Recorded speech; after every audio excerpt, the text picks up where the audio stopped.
as a business. Presented as part of the Queensland Farmers Federation Farm Business Resilience Program, today's workshop is jointly funded by the Australian Government's Future Drought Fund and the Queensland Government's Drought and Climate Adaptation Program. My name's Beck Carl. I'm the Project Officer delivering the Farm Business Resilience Program. We want today to be as interactive as possible, so please use the chat function or the Q&A to ask any questions you might have. You can also raise your hand virtually if you know how to do that. If not, happy for you to just yell out. That's cool too. We do ask, however, that you mute your microphone if you're not asking a question, as it just helps to limit background noise. We've got a variety of agricultural businesses in the session today, so we do encourage you to introduce yourselves in the chat. Let us know your name, where you're from, and what industry you contribute to. Today's session will be recorded and the slides will be circulated after the session. My colleague, Kerry Battersby, is also joining us today to ensure we don't miss any questions you might have. Now let me introduce our presenter. Marina Skinner is the Principal of Generational Harmony and a committed family business expert with over 20 years' experience across Australia, New Zealand and Europe. Marina brings a strategic whole-of-business approach to her work with a global perspective that promotes best practice and stewardship of generational continuity. She has mentored large corporation firms and small business family businesses of all sizes, conducted strategy sessions, facilitated board meetings, and coached business leaders. Marina specialises in formulating comprehensive family charters, family strategies, and communication frameworks to guide families in business. Her passion for this work began early, working in her own family business with her father before gaining broader experience in the corporate world. Marina has conducted training programs for the in-house accreditation of family business advisors within 2 major international accounting firms. After completing her executive MBA majoring in family business, she qualified as a specialist accredited family business advisor and continues to guide families in business and those who serve them. We're excited to welcome Marina to today's session. Enough from me, and over to you, Marina. Thanks, Beck. Boy, my goodness, that's a mouthful, isn't it? You've done a lot. Now, can I just check you can see the slides okay? Yes, I can see the slides perfectly. Thank you very much. And hello, everyone. Lovely to be here, and I'm so glad you could join us today. This is probably my favourite subject to talk about because I know it makes the biggest difference and the biggest impact. And yet, it seems to be the subject most people do not want to talk about, and they hate it when facilitators or advisors come in and go, right, what are your values? Let's start talking about it. And they go, oh no. So hopefully I can make it fun, interesting, but more than anything, actually demonstrate the power of nailing this, understanding it, and taking it back into your businesses, into your personal lives, into your families, to your teams, whatever type of business you're involved with, and the community work that you might do. So thanks for that great introduction, Beck. I just wanted to check in with everyone first. Did you get a chance to read the article? Did you have a think about the questions that were in there? You're allowed to put your hand up like that if you can't find where it is. It'd just be helpful to know. Wonderful, thanks. Is it Melanie? Pronounced correctly? Perfect, thank you. Oh, and she's a whiz on the chat. Thank you. Look, that's great. I mean, it was written specially for this masterclass. Thanks, Pete. And to really get you thinking about it in advance, because I know you've got a lot going on, and it's been, where has January gone? And we're halfway through February already. But those questions were vital. We're going to get to them a little later in the presentation, and I hope that you could see the value in what was there. So to kick off with, next slide, please, Beck. She's going to be my gorgeous girl helping me move things along as we had a few little challenges as we kicked off this morning. So we've already introduced what the workshop is and what it's about, but it really is a practical tool that you can use. It's not just fluffy stuff that people talk about, and you can use this in a very meaningful way to actually drive success in your own businesses. Pete, did you have a question? You've still got your hand up.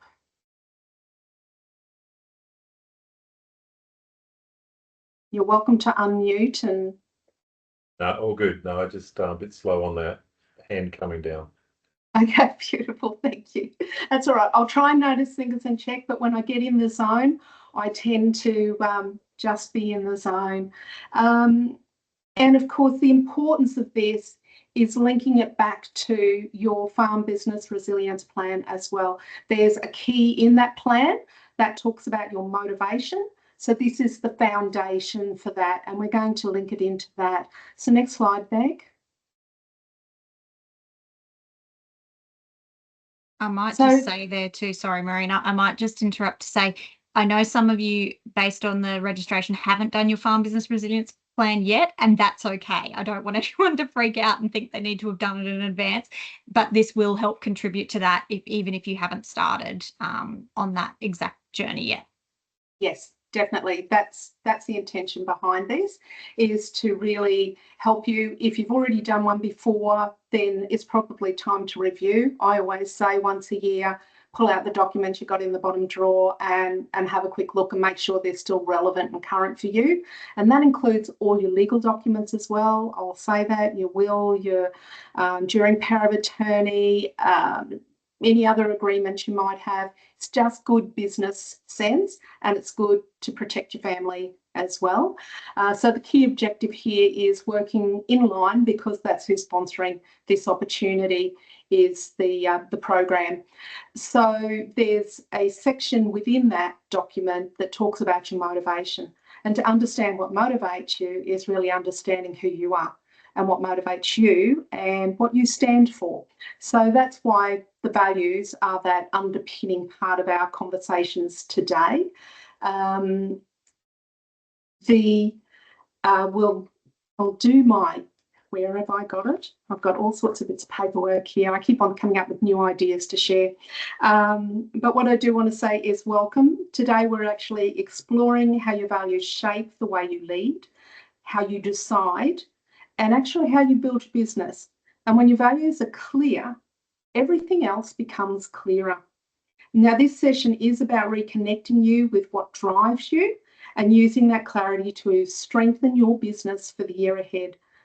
And of course, as we've mentioned, linking into that plan. And I've already found with different business groups that I work with that people are just seeing this year, they're stepping into it motivated, feeling full of optimism and positivity and excited about what it might bring. And they're absolutely galloping towards the finish line. So this is good to have this session at the beginning of the year. We are going to talk about why these values matter. We're going to go through a process where we're going to identify what your values are, or you're going to identify, not me. And there will be a handout as well sent out afterwards with the recording that you can go through step by step, which will help you really nail that and take that forward. So next slide, please. And I wanted to step into research. I think it's a good grounded place to start and talk about what research has been done out in the market and how that plays back into why this is such a relevant and critical topic. I've chosen family business. I mean, it's my specialty. I come from a family business background, but it's probably where we've had most research done. And when we look at businesses around the globe, 70% are family owned.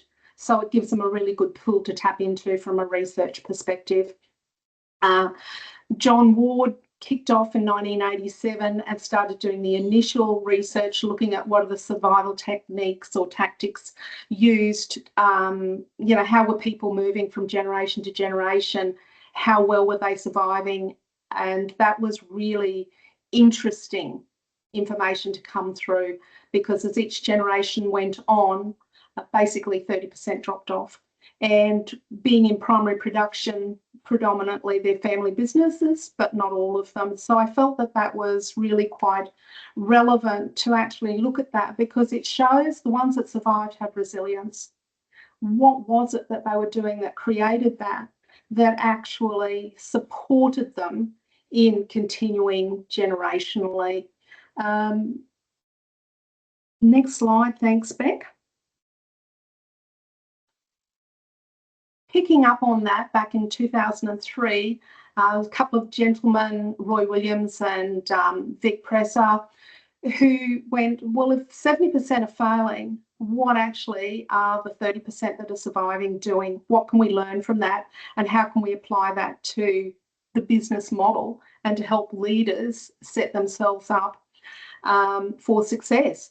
So what they determined, and they came from a financial services background, and so their focus was around, well, why did all the professional advice they got to transition their wealth, their estate planning and transferring the money worked really well, but it fell apart because the families didn't transition well. They weren't prepared for it. So they spent all this time getting that advice, putting things in place, putting the assets where they needed to be, and then the families fell apart through that because they hadn't been prepared. They weren't talking to each other or communicating effectively. So in the succession success rate, what they found was this mutual trust and respect. There was communication, clear communication, and education to prepare the next set of leaders coming through, whether that be in your business for different roles or whether it's generational. They had values-driven leadership, and that was the key. So I've highlighted there just some words already that demonstrate values: trust, respect, communication, education, leadership. It's just so critical, and yet it wasn't really being looked into in the same way. And I think that was just great information that came forward. They discovered that family members where they had strong communication skills throughout their family, but throughout the business as well, really took things to a different level. And that built that trust and respect. That meant that people could rely on each other. They knew what everyone stood for, where they were going. It was open and transparent, which is another thing. It's not making assumptions that people know what you're saying, and knowing that you mean what you say and you say what you mean.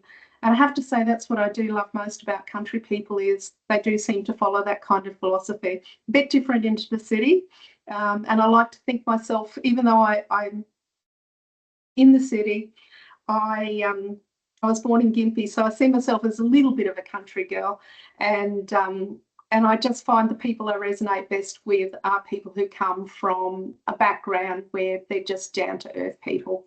It makes a difference.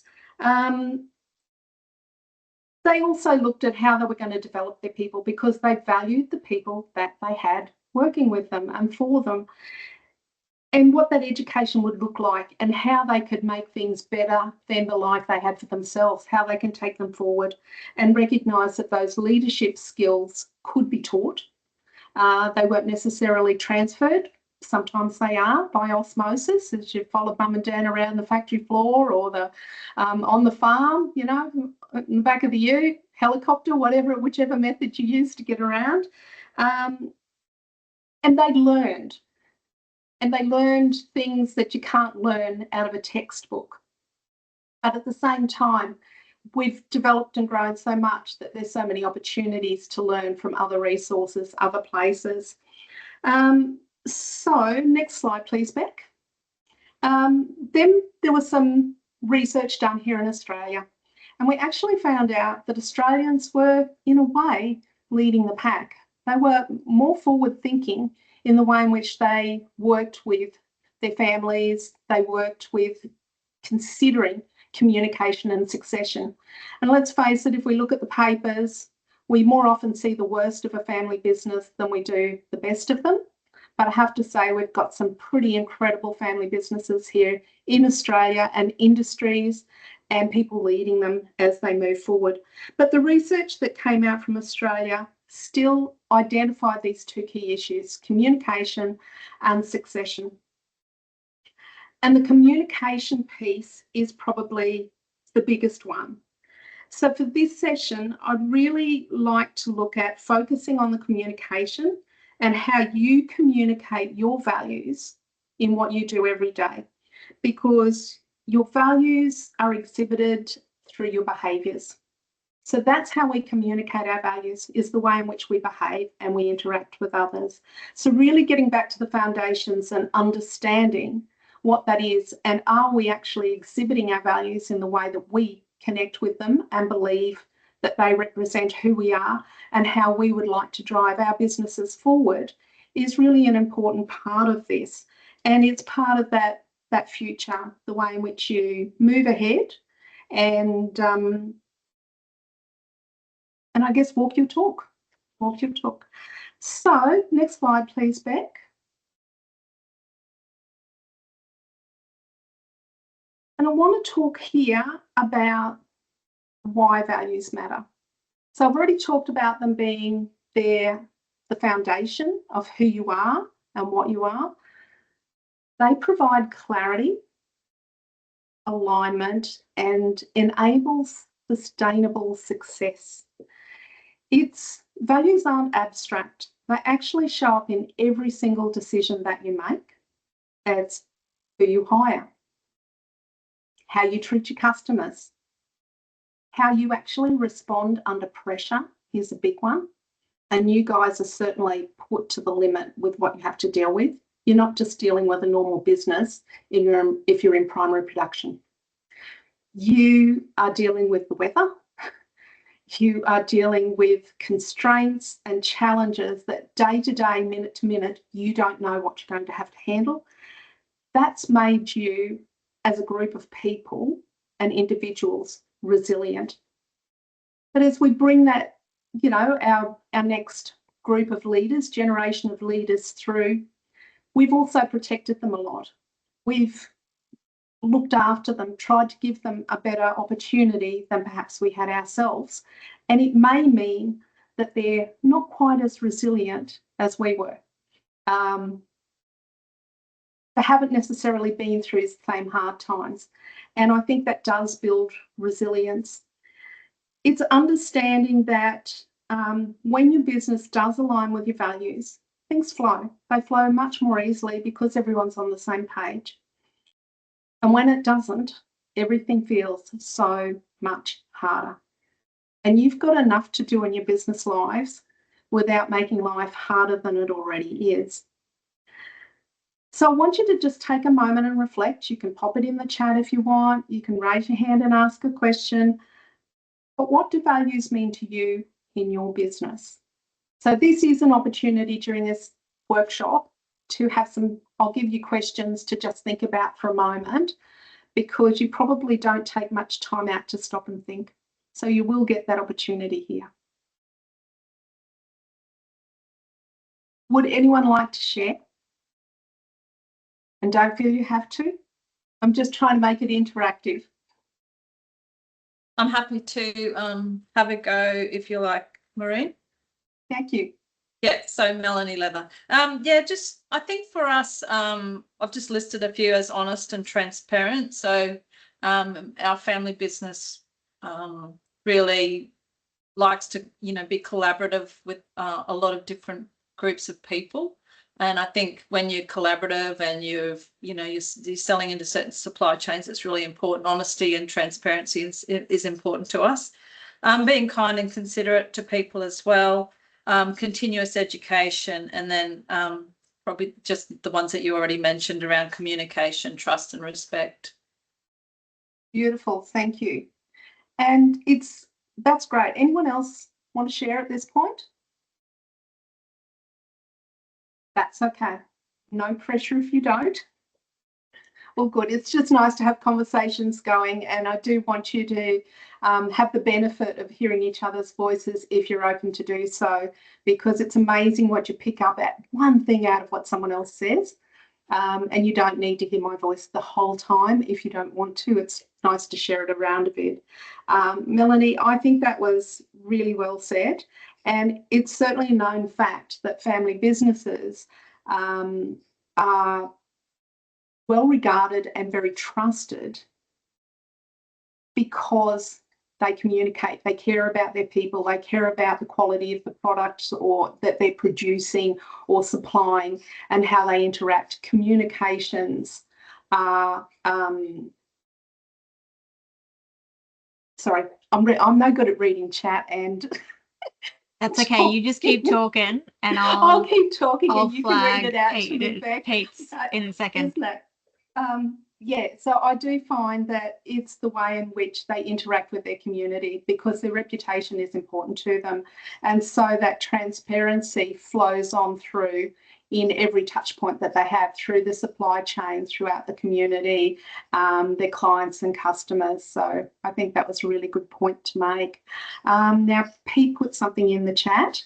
Yeah, he did. So he has included the example that they have in their plan currently. Beautiful. So can you see them there, Marina, or do you need me to read them? No, I can't. It flashes up and then disappears. No, that's okay. I'll read them out. So he said the values we have in our business plan are managing our country to improve ground cover, making the most of our operation and opportunities, quiet, easily managed cattle, efficient and profitable cattle and business operation, good return on investment, and working for ourselves. So I think, and then he said, I'm not sure if those are completely accurate. And I think they are, but there may be the outcomes that are driven by the values, would you say? Perfect. Perfectly said. Yes. And Pete, I think they're very admirable statements around what you value. And it's almost like you've done your homework already. But it is a good thing to revisit and look at them. Are they still right as we bring more people into our leadership teams? Are these the values that actually align us?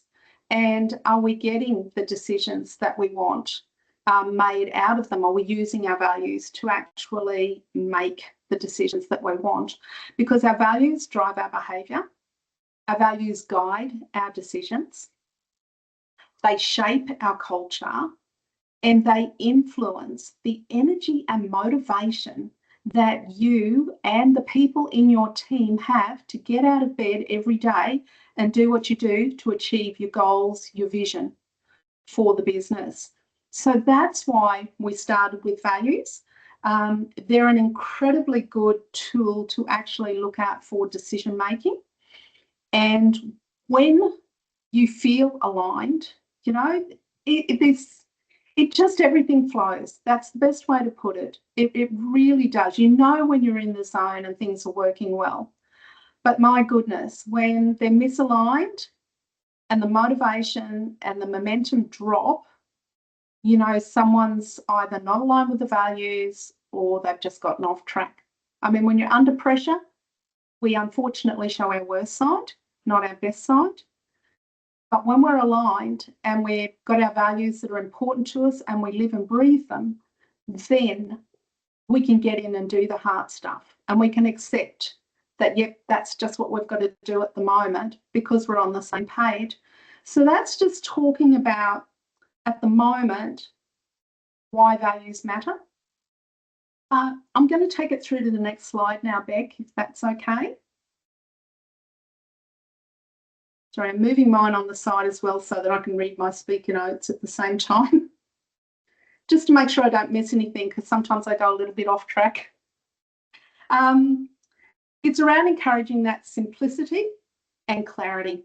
So that's what values do for you. So at the start of a new year, we actually often complicate things, but the biggest impact comes from going back to the beginning of what drives you to do what you do. And that's what we're talking about today with values.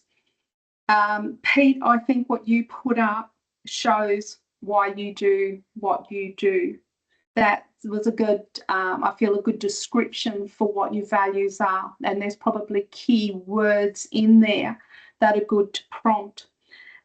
Keeping it simple and straightforward is means everyone knows what your values are. We're going to actually talk about, as we come into it, we're actually going to look at how you can define what your values are, select your values that are important to you. A lot of words out there that people use and throw into the mix, but they mean something different for everyone. So it's about really being clear on what the word means to you so that you can take it forward. You can use these words to drive yourself forward, to bring the team along with you. I'm going to use an example here to talk about how values simplify decisions, because this is where I find it being most impactful in business. You guys happy for me to share family business stories with you as examples? They may or may not be agribusiness, but they still demonstrate how values work. Excellent, thanks guys, appreciate that. I'm thinking of a family business I worked with many, many years ago. Big family. Matriarch was still alive. Dad had passed away about 12 months earlier, and they were in the hospitality industry, but they were in regional New South Wales, and a lot of their clients coming through were people travelling around the country, but a lot of people doing business in that region. So they provided accommodation. And they, as Mum would put it, they were a strong Irish Catholic family. So that strong faith as one of their core and probably most important value for that family. And your values are unique to you. 10 children. So there were a lot of people to bring on board and have aligned. And there was misalignment, which is why I started working with the family. The main business being the hotel industry and hospitality, but there were other arms to it, as you can imagine, because not everyone was working in the business. And this is quite often the case, I notice, in farming families, is that not everyone comes back to be on the farm or to work in this area or specialty of business. They go and learn other skills and go somewhere else. So that was the case with this family. Some were married, so therefore they didn't need to work, or they aligned with their partners' businesses and aspirations. But at the end of the day, they were still a family. They were the ones inheriting the wealth of the family business, and they had a business to continue. And they were a fourth generation family business. So to them, they reached that point where legacy was important.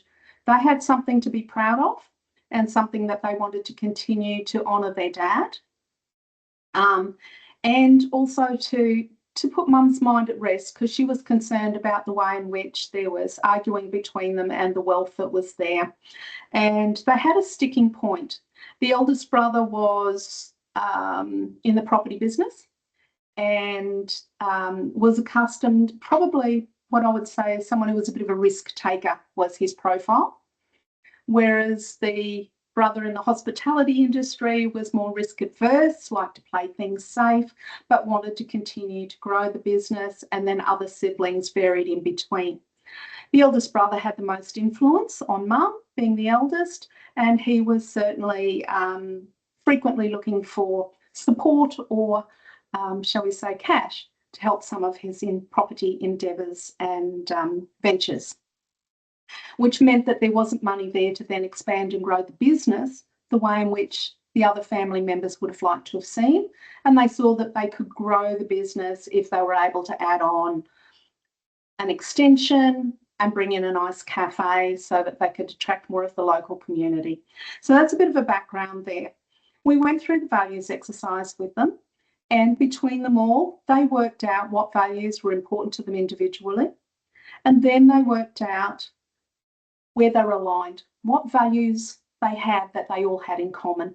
And we ended up, it was interesting that it was a Catholic family, but they ended up with 10 commandments. That's what they called them. They weren't the 10 values, they were the 10 commandments for their family as they went forward.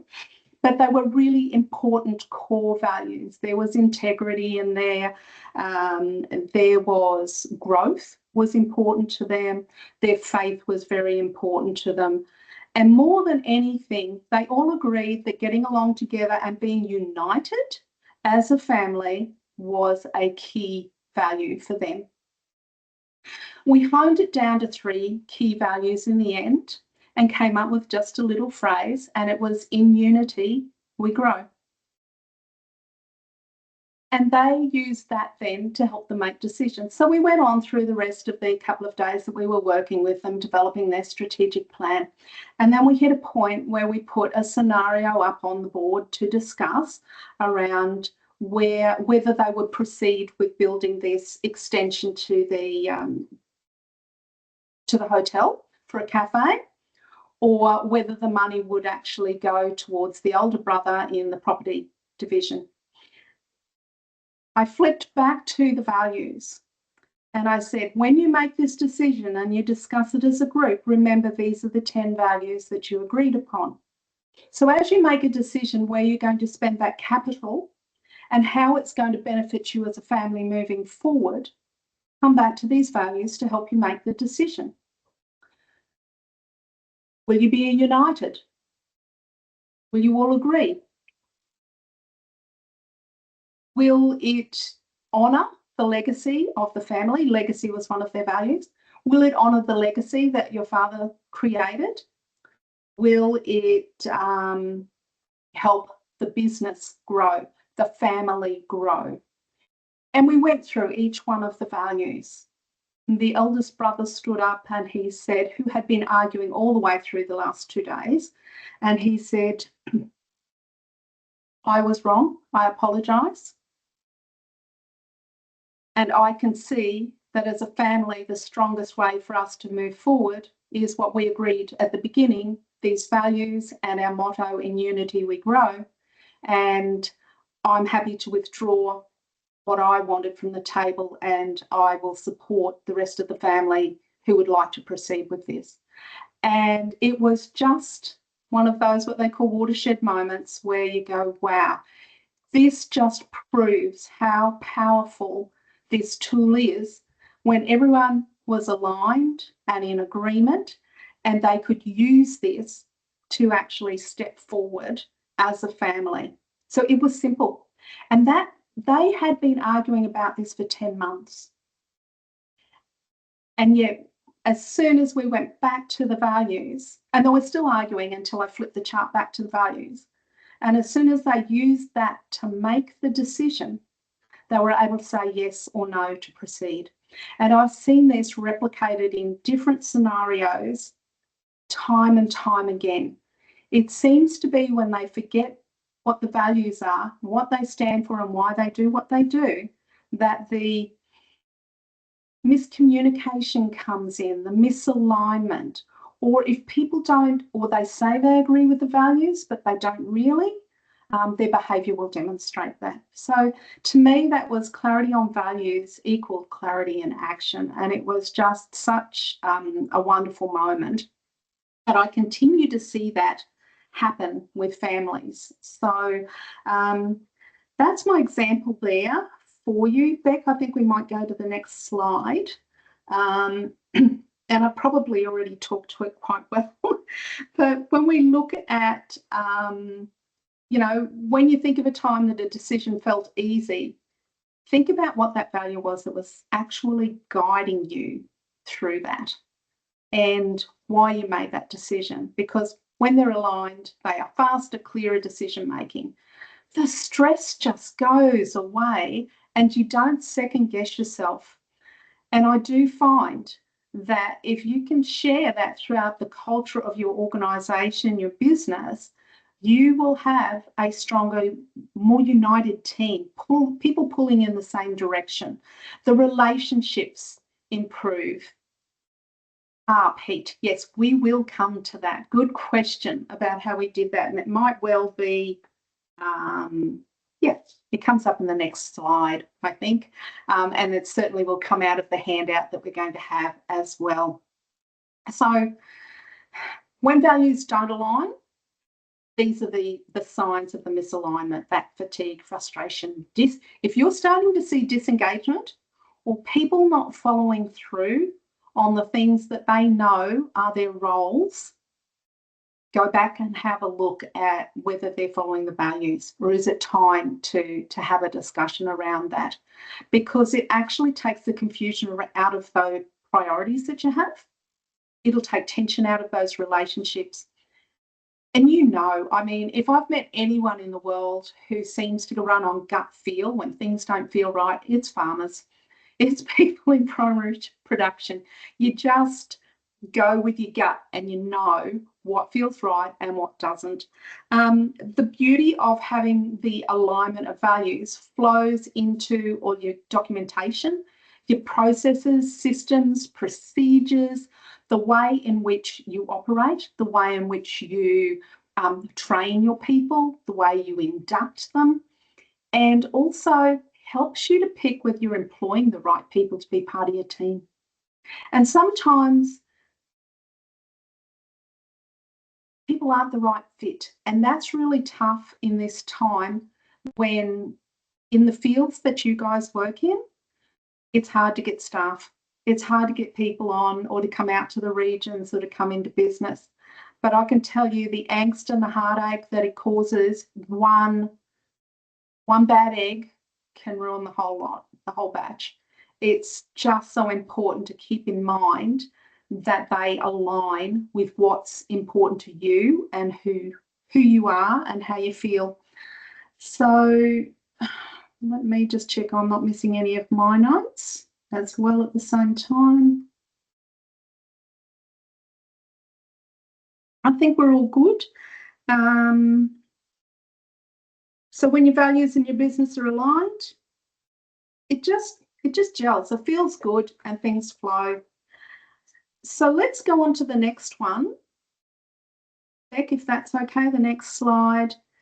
And I want to talk about, and this is why I wrote the article, it was around how values are actually shaped, and they come from your own personal family history. Whether you're a family business or not, you've got your own history, and you will learn things, the values get handed down by osmosis if they're not deliberately handed down. And sometimes they're not good ones, and you make choices as you grow up the same way your kids do. They either look at what you do and go, I don't want to work as hard as mum and dad, and so therefore I'm not sure whether the values to me are that I want to come back and do that, or they admire how hard you work and you find that they've developed an amazing work ethic. So each generation will look at the values that are important to them and take that into account as to what it shapes them as they move forward. And the family history is the best way to do it. And because I get to work with multi-generational family businesses, I see that transfer generation after generation. I've sat in meetings with 5th and 6th generation families, and I will see patterns repeat that aren't, they're a misalignment, but they repeat because they've adopted the values not knowing they could change or do something different. So I think that's why these conversations are so important. Cultural heritage will play a huge part into your values as well. Yeah, the Irish Catholic family, faith was number one. Some people that doesn't fall into their group of values. Your own life experiences. Usually you'll have a fairly defined set that'll go with you throughout your life. But major events, critical events that happen in your life can actually shift your view of the world and change that. Beliefs and attitudes have a play in what your values are, and of course the environment that you have and your community. And I think, Pete, when you shared what you have written down in your values section, certainly talked about the importance of the environment, the community, and because I'm not looking at it, I can't refer back to it quite as quickly, but you had some really big things there that you were looking at on a larger scale. But values are very personal. And so to your question earlier, Pete, about how do you get to that? I find even within the same family, values differ, and that's quite normal. But our values are actually shaped by our own stories, our upbringing, and the experiences that mattered the most to us as an individual. And I don't know if you've ever sat around at the family dinner table and someone brings up a story from your childhood, and all of you were there at the same event, but you all have a different perspective.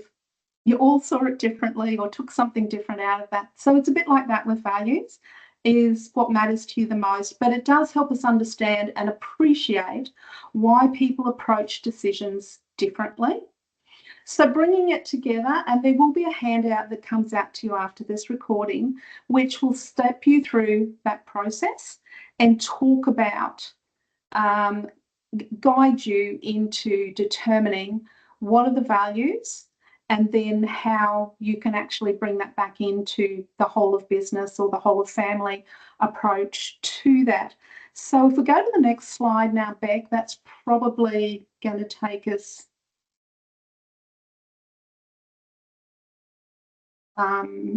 into that. Yeah, why does it feel hard? Because it's personal. It requires honesty, reflection, and vulnerability. So we're coming into a follow-up session and building on today's masterclass next week. So I do encourage you to complete that handout before you come into that, because you will need that little bit of reflection time to look at it and really think about it. It's too easy to put off, but the return on investment, as I think I demonstrated in that case study earlier, was absolutely enormous, and the way in which it creates value, trust, and authenticity. So each person will actually work out what are the, I think we can go to the next slide there too, Beck. I think that's, okay, these were the questions you looked at when you explored your values if you read the article. So do go back and do that, and it's also on the handout. Looking at the next slide, Beck, I'm running ahead of myself. And I'm also conscious of the time as well. So your values and action, these are things to think about, examples of what you're seeing in your workplace. So take the time to look in your business and see how all of your people are treating your customers. Step outside yourself and observe how you interact with your team, and just notice whether maybe that was a little bit harsh or could have been kinder or maybe more direct. How are you actually making decisions? Are you parking them because they're too hard or you don't have time? Are you using your values to help you do that? And then look at how you actually respond to challenges, but look at your whole team and how they do that. That will tell you what values are being displayed within the business and who's doing what in that area. And it will show up what values are really strong. And you can work with that because it's already there. Next slide, thanks, Beck. Okay, walking your talk, making sure this is your little checklist. So I think that's really helpful for you as you look at how that is happening for you with your business and help you with answering those questions and the handout. Make sure you're walking your talk. Make sure people are seeing that you are demonstrating your values, and think about what they are and start to use the words. Start to include it in your conversations so that people are hearing it and seeing it and you're demonstrating it. And a really great way to do that is through storytelling too. Next slide, Beck. Okay, I've got so many extra slides here. I jumped way ahead of myself. So these will realign you for next year. We haven't missed any, have we? Okay, that's all right. Don't think so. Don't think so? That's okay. Maybe my handout, maybe my notes weren't quite aligned with my slides, but this is all about realigning you for the year ahead, and it's a reset moment. So I really want you to take that opportunity to look at how your values guide your vision and your mission. Vision and mission is what we're going to be covering in the next masterclass. And it'll also help you with the realignment of anything that needs to be focused on. Yeah, and the small Sorry, shifts. that was my fault. I Actually, accidentally pressed go. that's okay. One small shift can actually make a big impact. Don't underestimate the power of that.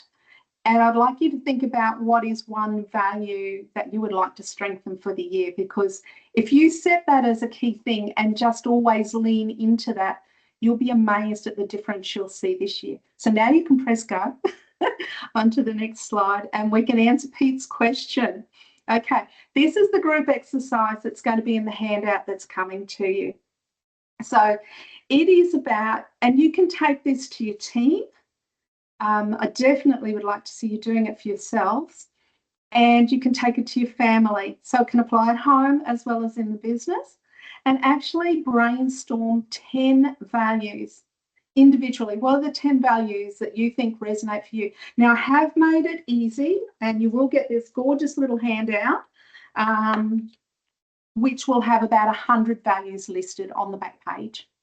The back page gives you, now there are heaps more, but I've just stuck with 100 that just to help you and to take some of the pressure away from thinking about it. You'll be able to go through these 100 values and circle which ones actually resonate with me, and look at them and pin them down.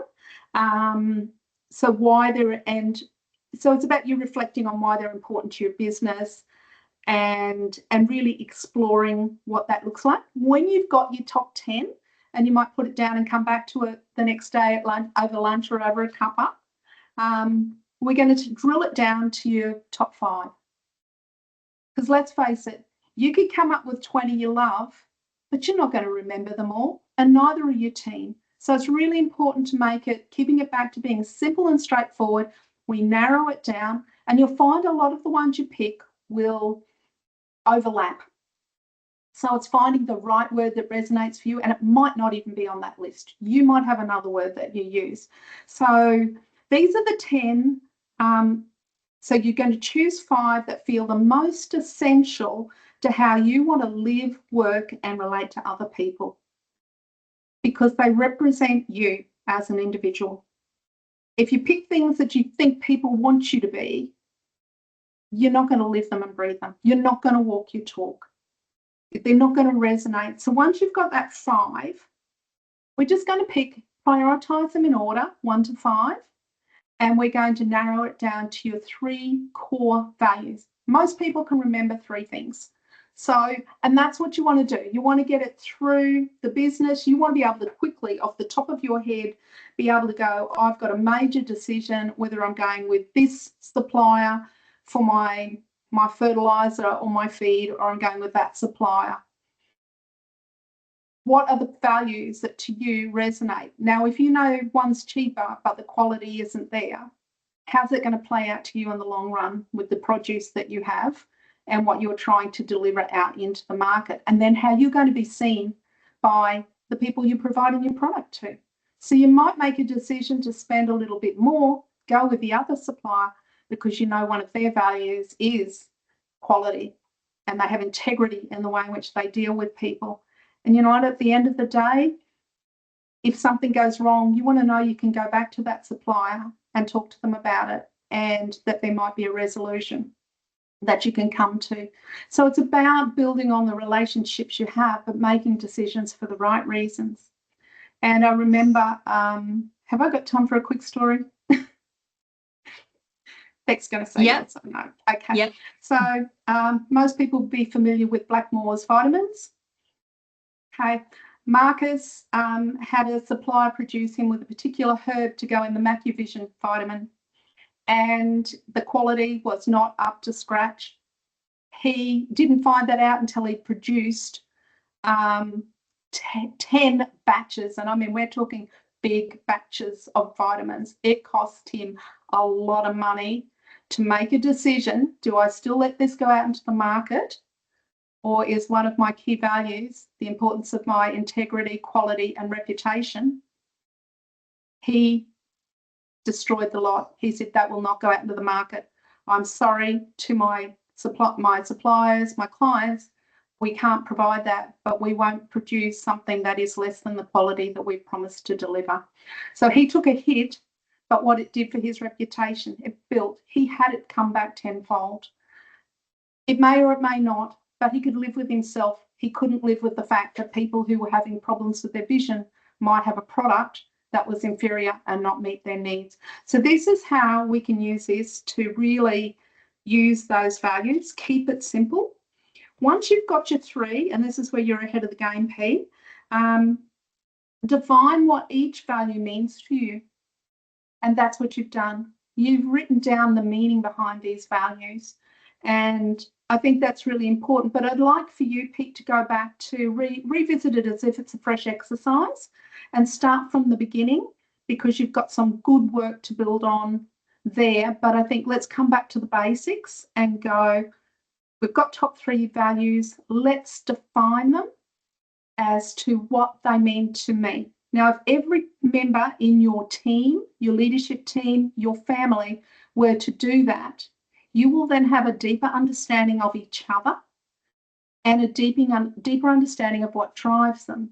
And you might find that you've got some values are the same and some are different. So you'll need to then go through that exercise on repeat as a group to actually share that in a small your leadership team group and go, well, what are we going to choose are the ones that align with us? Because we know these will influence our business decisions going forward. Next slide, please. So turning it into practice is for each core value, ask, what does it look like in action? What behaviours can support it? This is where your policies and procedures come into play. And what behaviours are going to undermine it? So you need to be on the lookout for that. And how are we going to hold ourselves accountable? So that comes into your KPIs with your HR as well. It's looking at it from a whole of business perspective, that those values actually, the words, become the way in which you demonstrate out into the community exactly what you do. So values only matter when they're lived. For each value, look at these key questions and how would your business change if everyone actually lived these values consistently? So that will be something that you guys can look at afterwards through the handout. And I think as we're coming up to our closing slides, Beck, next one. Yep, we've got one, right, 2, they drive performance. 3 slides to go. Yep. We've already discussed this and I think it speaks for itself. So we'll fly on to the next slide. I'm mindful of everyone's precious time. Bringing it together, your values are your roadmap. So if you can go through and actually find those top 3 values for your team, what they mean in practice, and then actually commit to one that you could make this year, or even one conversation you might have to have, whether it's with a supplier or a staff member or a family member, about how we align better as we move forward. So I'd like you to think about what that next step is that you can capture. So next slide, I think, Beck, is it? This is probably a good thing. Just reminding you on what defining values are, how important they are, but they affect the unconscious beliefs that guide your decisions and behaviour.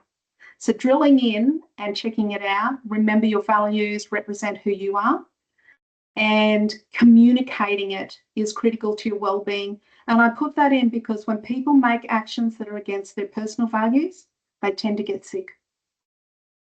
And you guys haven't got time to get sick. So you do need to be aligning that. Discovering what they are will actually give you meaning, purpose, and create that legacy, because your values really are your valuables. They're key and paramount to how you drive your business forward. Next slide.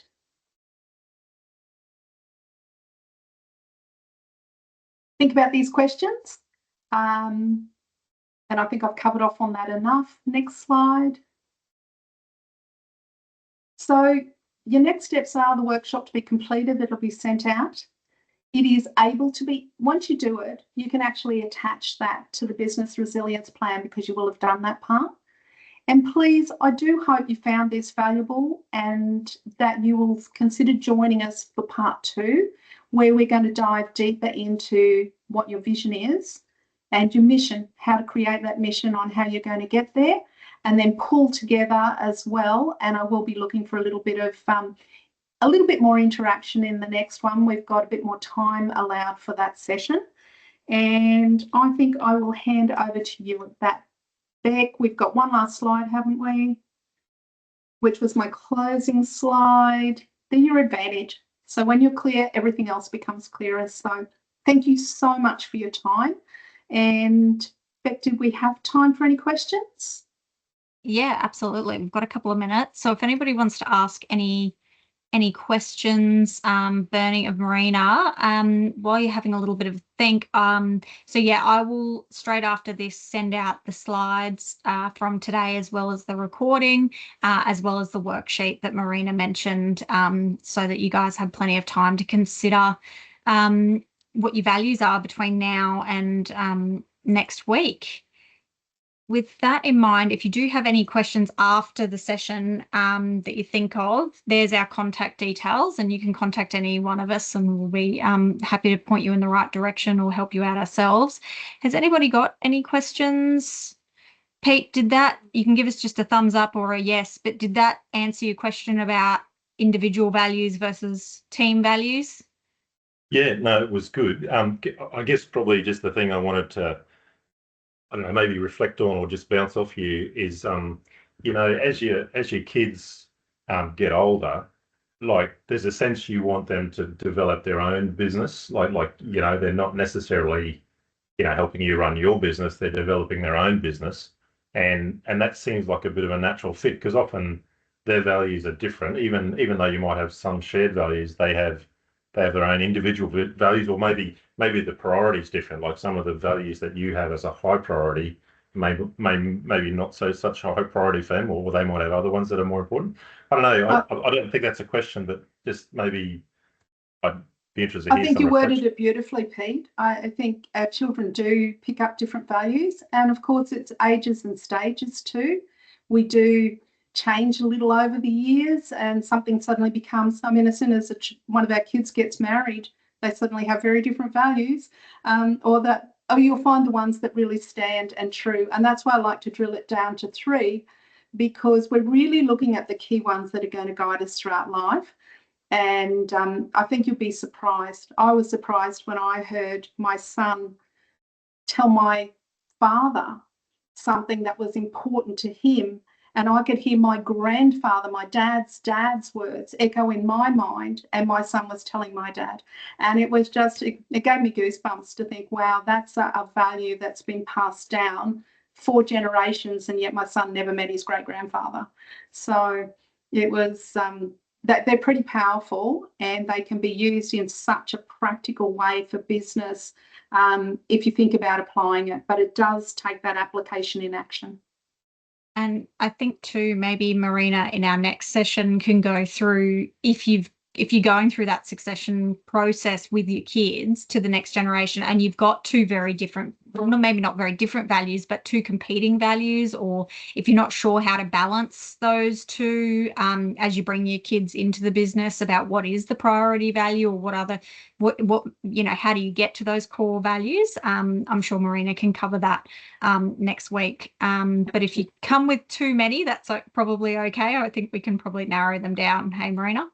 Yeah, definitely. All righty. Thanks. Well, unless anybody's got anything else, we'll let you all get back to your day. Thanks so much for everybody's time, and we hope you found it valuable. See you next week. Thanks, everyone. See you next week.